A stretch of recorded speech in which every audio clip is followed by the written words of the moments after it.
Selamat pagi para kader orang muda dimanapun Anda berada. Hari ini tanggal 27 April. Judul dari materi kita hari ini adalah emosi yang tidak terkendali menyebabkan kepemimpinan yang gagal. Maka berbicaralah Yonadab anak Simea, kakak Daud, katanya, "Janganlah tuanku menyangka bahwa semua orang muda anak-anak raja itu telah dibunuh. Hanya Amnon yang mati. Sebab hal itu telah terlihat pada air muka Absalom sejak Amnon memperkosa Tamar adiknya." Dari kitab kedua Samuel bab 13 ayat 32. Para kader yang saya cintai dan saya banggakan, setelah Daud berzina dengan Batsheba, Nabi Nathan memperingatkan raja tentang pedang yang tidak akan pernah lepas dari rumah tangganya.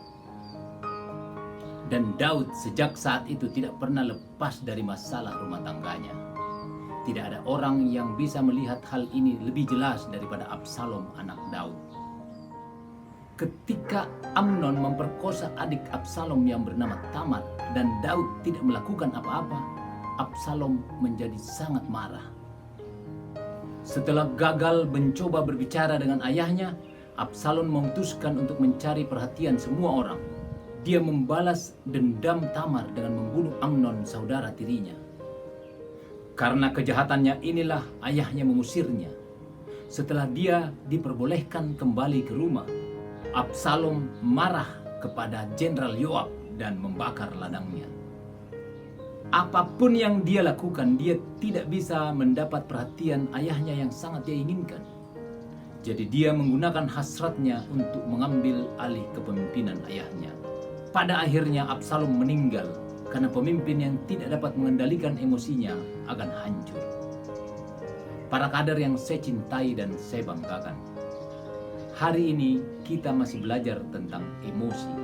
Kalau kemarin kita belajar tentang dua emosi yang muncul ketika kita mendapat capaian yang besar, kita mudah menjadi lega dan berpuas diri. Dan akhirnya kita tidak bikin apa-apa.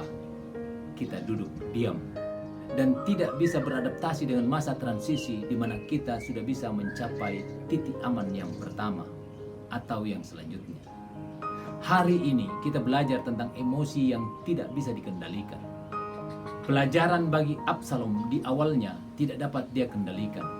Ketika dia sakit hati kepada Amnon, saudara tirinya yang memperkosa adiknya, dan dia gagal mendapatkan perhatian dari ayahnya, dia terbawa emosi dan dikendalikan oleh emosinya. Satu demi satu kesalahan dilakukan oleh Absalom. Dan pada akhirnya dia juga mati dan hancur karena hasratnya yang tidak bisa dikendalikan.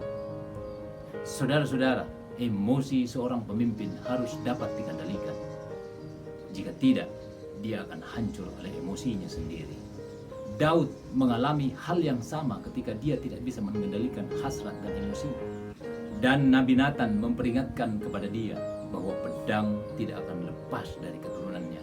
Dan itu memang terjadi, walaupun ada keturunan yang diberkati Tuhan dan kerajaannya berlanjut. Saudara-saudara, sebagai seorang pemimpin atau calon pemimpin, Anda dan saya harus tetap bisa belajar setiap hari untuk mengendalikan emosi kita. Kita berkembang dan bergerak setiap hari. Kita bergerak dan berubah setiap hari. Dan kita harus kuat dalam mengendalikan emosi kita.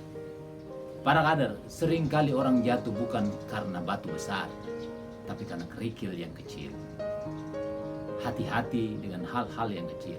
Kendalikan emosi Anda selagi dia bisa dikendalikan. Para kader, pertanyaan kita hari ini, bagaimana Anda bisa memastikan emosi Anda terkendali? Selamat belajar dan berlatih setiap hari untuk dapat mengendalikan emosi kita. Tuhan memberkati kita semua. Amin.